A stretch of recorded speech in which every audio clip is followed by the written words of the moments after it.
غنیمت کی تقسیم کے قانون سے، جس کا میں نے کل بھی ذکر کیا تھا کہ جب یہ سوال اٹھا تھا کہ وہ کہاں تقسیم کیا جائے گا اور کس کو ملے گا اور کس کو نہیں ملے گا، تو پھر یہ قانون آیا تھا خمس کا قانون کہ 5واں حصہ جو ہے وہ اللہ اور اس کے رسول کا ہے اور باقی حصہ جو ہے وہ آپس میں جتنے بھی لوگوں نے حصہ لیا ان میں تقسیم کر دیا جائے گا۔ اس کے بعد اللہ تعالیٰ نے غزوہ بدر میں جو مدد کی اس کا تذکرہ کیا ہے کہ تم اتنے طاقتور نہ تھے لیکن اللہ تھا اور اللہ تمہارا ہاتھ بن گیا تھا، اور اللہ تعالیٰ نے ان ساری چیزوں سے مدد کی جہاں سے گمان بھی نہیں تھا۔ تو یہاں پہ بھی ذکر کیا گیا کہ تمہیں میدان میں تو آنا تھا۔ اگر ہم آج کے زمانے کے لحاظ سے جب ہم ہر چیز کو اتنی عقل سے سوچتے ہیں اور اتنا کیلکولیٹ کرتے ہیں، اگر اس زمانے میں کیا جاتا تو غزوہ بدر شاید ہوتی ہی نہ، لیکن لوگوں کو یقین تھا کہ ہمیں تو ایمان لے کر آنا ہے، جو کمی کمزوری ہوگی اس کو اللہ تعالیٰ پورا کرے گا، اور اللہ نے کیا۔ پھر اللہ تعالیٰ ایسی ایسی چیزوں سے مدد کرتا ہے جہاں سے انسان سوچتا بھی نہیں ہے۔ پھر اس کے بعد فرمایا لیکن جو کام تمہیں کرنا ہے نا وہ یہ کہ آپس میں جھگڑنا نہیں۔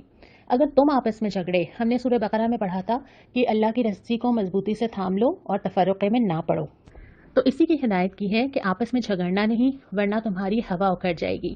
یعنی اگر آپس میں تفرقے ہوں گے، اگر آپس میں آپ گروہ بن جائیں گے تو پھر آپ کی کوئی طاقت نہیں رہے گی، نہ آپ کے کافروں کے اوپر روب رہے گا، اور شاید مسلمانوں کے ساتھ ابھی یہی ہوا ہے۔ پھر اس کے بعد یہ فرمایا کہ مقابلے کے لیے طاقت اور گھوڑے تیار رکھو۔ یہ ان لوگوں سے بات ہو رہی ہے جو ابھی تعداد میں بہت تھوڑے سے ہیں، لیکن فرمایا کیا جا رہا ہے کہ تمہیں مقابلے کے لیے تیاری کرنی ہے، اور جس وقت کے جو ہتھیار ہیں، کسی وقت میں یہ ہتھیار گھوڑے ہوں گے، کسی وقت میں یہ ٹیکنالوجی ہوگی، تو جس وقت کی جو ضرورت ہے اس کو پورا کرنا، اپنے آپ کو کیپیبل بنانا، مقابلے کے لیے تیار ہونا بہت ضروری ہے۔ لیکن اس کے ساتھ ساتھ غلبہ دین کے لیے یہ چیزیں ضروری ہیں، ان کا انتظام بھی کرنا ہے، لیکن جو سب سے زیادہ مطلوب ہے وہ اخلاص ہے۔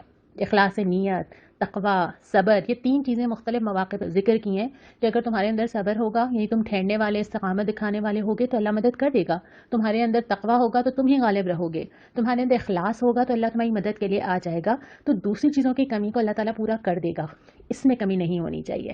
اور پھر فرمایا کہ سچے مومن تو وہ ہیں جو ایمان لائے، ہجرت کی اور جدوجہد کی۔ پارہ نمبر 10 کا دوسرا ربع سورہ توبہ شروع ہوتی ہے، اور سورہ توبہ قرآن کی وہ سورت ہے جس میں بسم اللہ نہیں پڑھی جاتی۔ اس صورت میں اللہ تعالیٰ نہیں چاہتا کہ اس کی صفت رحمان اور رحیم کا ذکر کیا جائے، کیونکہ یہ صورت چیلنج کرتی ہے۔ یہاں پہ معاملہ یہ نہیں ہے کہ معاف کر دیں گے، رحم کی امید لگائیں، نہیں، ابتدا سے ہی یہ صورت چیلنج کرتی ہے کہ اللہ اور رسول کا اعلان برات ہے، اور ان تمام لوگوں سے ہے جو اسلام کے دائرے میں نہیں آتے۔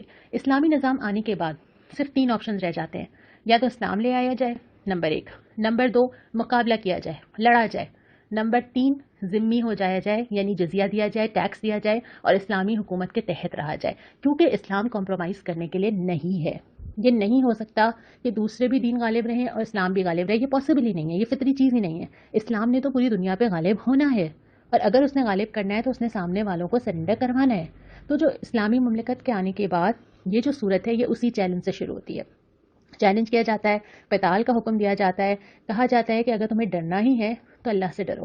اس دنیا میں اگر سب سے کوئی پاورفل اور طاقت والا ہے تو وہ اللہ ہی ہے، اس کے علاوہ تو کوئی نہیں ہے۔ اس کے بعد پھر یہ تصور کلیئر کیا گیا ہے کہ کیا تم نے مسجدوں کی مجاوری، حاجیوں کو پانی پلانا، اس طرح کی نیکی کو اور اللہ کی راہ میں جہاد کو، کیا دونوں کو برابر نیکی سمجھ لیا ہے؟ اور پھر اللہ تعالیٰ نے اس بات کو کلیئر کیا کہ نہیں، یہ دونوں برابر نہیں ہے۔ ہمارے یہاں اس بات کا بہت رواج ہے کہ مسجدوں کی تعمیر کے لیے، مسجدوں کے مینار بنانے کے لیے، کسی ایسی جگہ پہ حاجی ہیں تو وہاں پہ کھانا بانٹنے کے لیے ان چیزوں کو بہت بڑا ثواب سمجھا جاتا ہے، اور یہ ثواب ہے، لیکن اس سے کہیں کہیں زیادہ بڑا ثواب یہ ہے کہ اللہ کے دین کو غالب کرنے کی کوشش کی جائے کسی بھی ذریعے سے، جتنا بھی ممکن ہو۔ تو یہاں پہ بھی یہی فرمایا گیا ہے کہ اگرچہ وہ بھی نیکیاں ہیں، لیکن اس سے بہت بڑی نیکی یہ ہے کہ تم اللہ کے دین کے لیے، اللہ کے لیے جدوجہد کرو۔ اس کے بعد پھر ہلکا سا تذکرہ غزوہ حنین کا آتا ہے، اور اس کے بعد پھر رسول بتا دیا جاتا ہے، هو الذی ارسل رسولہ بالہدی ودین الحق لیظہرہ علی الدین کلہ ولو کرہ المشرکون۔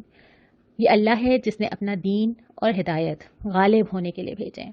یہ جو اللہ کا دین آیا ہے نا، کسی کو کتنا ناگوار ہو، کتنا برا لگے، کتنا ہی وہ چاہتا ہو کیسا نہ ہو، کافر ہو، مشرک ہو، منافق ہو، لیکن یہ دین آیا ہی اسی لیے ہے۔ اس کو میری انفرادی زندگی سے لے کے میرے پورے معاشرے میں قائم ہونا ہے، اور جب تک یہ نہیں ہوا جب تک ہم دین پہ پوری طرح عمل نہیں کر رہے، تو یہ تو اللہ تعالیٰ نے طے کر دیا ہے۔ اس کے بعد پارہ نمبر 10 کا تیسرا ربع آتا ہے، اور بالکل شروع میں مال جمع کرنے پہ وعید کی گئی ہے کہ جو لوگ باطل طریقوں سے جمع کرتے ہیں، جو لوگ سونا چاندی جمع کر کے رکھتے ہیں، تو اللہ تعالیٰ نے اس پہ بہت وعید کیا ہے کہ وہ اپنے پیٹوں کو آگ سے بھرتے ہیں۔ نسی کے قاعدے کی مذمت کی گئی ہے۔ نسی یہ تھا کہ انسان اللہ تعالیٰ کے ساتھ چیٹ کرنے کی کوشش کرے، نعوذ باللہ۔ اس میں یہ کرتے تھے کہ ہر سال 1 مہینہ ایڈ کر دیتے تھے. ابھی تو ہم قمری مہینے کے حساب سے روزے رکھتے ہیں اور رمضان اب گرمیوں میں آنے لگے نا. اگر ہم ہر سال 1 مہینہ اضافی ایڈ کرتے جائیں گے تو ہوگا یہ کہ ہم ایک ہی مہینے میں آتا رہے گا, اور اس سے جو ہم ہر موسم میں عبادت کرتے ہیں, کبھی آسانی میں کبھی مشکل میں, اس سے بچ جائیں گے اور اپنی مرضی کے مہینے میں ہی چلتا رہے گا. تو یہ ایک طریقہ انہوں نے اس وقت ایجاد کر لیا تھا کفار نے. دوسرا یہ تھا کہ حلال مہینے کو حرام اور حرام کو حلال. مثال کے طور پہ اللہ تعالیٰ نے حرمت کے مہینے رکھے ہیں کہ اس میں قتل یا لڑائی نہیں کرنی ہے, اس مہینے میں کر لیا اور کسی اور مہینے کو اس کے آلٹرنیٹ کے طور پہ حرام کر دیا. تو یہ چیزیں چونکہ اللہ تعالیٰ نے منع کیا تھا اس سے, اور یہ ایک طرح سے کوشش تھی کہ اللہ کے حکم کو بدل ڈالا جائے, تو یہاں پہ اس کی مذمت کی ہے. اس کے بعد فرمایا کہ کیا تم نے آخرت کے مقابلے میں دنیا کی زندگی کو پسند کر لیا. یعنی ہر وہ چیز جو انسان کو کسی غلط راستے پہ لے کے جاتی ہے, اس کا آخر میں ایک ہی وجہ ہوتی ہے کہ انسان دنیا حاصل کرنا چاہتا ہے. اس کو یہاں پہ صحیح کیا, بلکہ یہ بھی کہا کہ کیا تم زمین سے چمٹ کے رہ گئے جب تم سے کہا گیا کہ نکلو اللہ کی راہ میں, تو پھر تم اپنے وہ گھر, اپنی وہ چیزیں, اپنا وہ کمفرٹ زون تمہیں وہ چھوڑنا گوارا نہیں تھا. تو اس پہ تبصرہ کرتے ہوئے فرمایا کہ آخرت چاہیے یا دنیا چاہیے. جو چاہیے اسی کے لیے انسان کو کھپنا بھی پڑتا ہے, لگنا بھی پڑتا ہے, ٹائم بھی دینا پڑتا ہے. پھر غار ثور کا واقعہ سنایا کہ جس طرح پریشانی حضرت ابو بکر نے پریشانی محسوس ہوئی, ان کا اظہار ہوا, تو اللہ کے نبی صلی اللہ علیہ وسلم نے کیا فرمایا تھا, غم نہ کرو, اللہ ہمارے ساتھ ہے. اور یہ ایک چیز سمجھ آ جائے زندگی آسان ہو جاتی ہے. زندگی کا کوئی مسئلہ ہو, اللہ ہمارے ساتھ ہے. اور اس کے بعد پھر اللہ تعالیٰ نے فرمایا نکلو, خواہ ہلکے ہو یا بوجھل. یہ دو اپوزٹس ہیں, آپ اس میں کچھ بھی اضافہ کر لیجئے.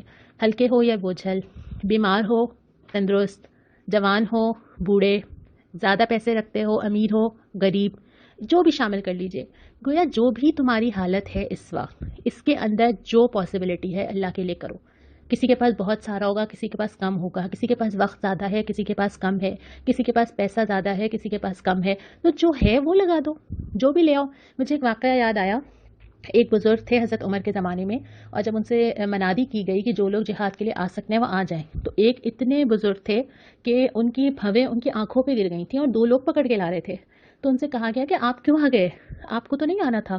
تو انہوں نے کہا کہ میں نے تو قرآن کی آیت پڑھی ہے, نکلو خواہ ہلکے ہو یا بوجھل, اور میں یہ سنا اور میں نکل آیا. یعنی یہ آیت تو مخاطب کرتی ہے کہ جو بھی تمہارے حالات ہوں اسی کے اندر سے اپنی استطاعت کے مطابق حصہ ڈالو اللہ کے دین کے لیے, جو دے سکتے ہو, جتنا کر سکتے ہو. اس کے بعد پھر فرمایا کہ مومن کے لیے تو ہر صورت بھلائی ہے. اللہ تعالیٰ نے وہ قول نقل کیا ہے کہ ان سے کہا گیا کہ تم کہاں جا رہے ہو, تم فوت ہونے جا رہے ہو کیا, ایسے میدان جہاد میں جب چلے جاؤ گے تو تمہاری جان کو خطرہ ہے. تو انہیں جواب دیا کہ ہمارے لیے تو دونوں صورتوں میں بھلائی ہے, شہید ہو جائیں گے یا واپس فتح یاب ہو کے آئیں گے. مومن کے لیے بھی دونوں صورتوں میں بھلائی ہوتی ہے. زندگی کے ہر فیز میں یا تو وہ شکر کرتا ہے یا وہ صبر کرتا ہے. اس کے بعد پھر مصارف زکوٰۃ بتائے گئے کہ زکوٰۃ کہاں کہاں خرچ کی جا سکتی ہے. اور اس کا جو آخری ربع ہے نا, اس میں اللہ تعالیٰ نے 2 کریکٹرز بتائے کہ یعنی کہ 2 طرح کے لوگ ہیں, دونوں کے اعمال میں کیا ڈفرینس ہے اور پھر دونوں کے نتیجے میں کیا ڈفرینس ہے. پہلے ہم یہ دیکھ لیتے ہیں کہ ذکر کیا ہے کہ منافق مرد اور منافق عورتیں, پھر ذکر کیا ہے مومن مرد اور مومن عورتیں, اور جو ان کے اعمال بتائے گئے ہیں کہ کیا کرتے ہیں اس پہ ایک نظر ڈالتے ہیں. منافق مرد اور عورتیں ایک دوسرے کے ہم رنگ ہیں, یعنی ایک دوسرے کو سپورٹ کرتے ہیں, ایک دوسرے جیسے ہیں, ایک دوسرے کے ساتھ کمفرٹیبل ہوتے ہیں, برائی کا حکم دیتے ہیں اور بھلائی سے روکتے ہیں, خیر سے ہاتھ روکتے ہیں. اور خیر میں وہ ساری چیزیں آ جاتی ہیں. ایک تو یہ ہوتا ہے کہ انفاق اللہ کے لیے خرچ کرنا, اور ایک یہ ہوتا ہے کہ اپنی ذات سے دوسروں کو فائدہ پہنچا دینا.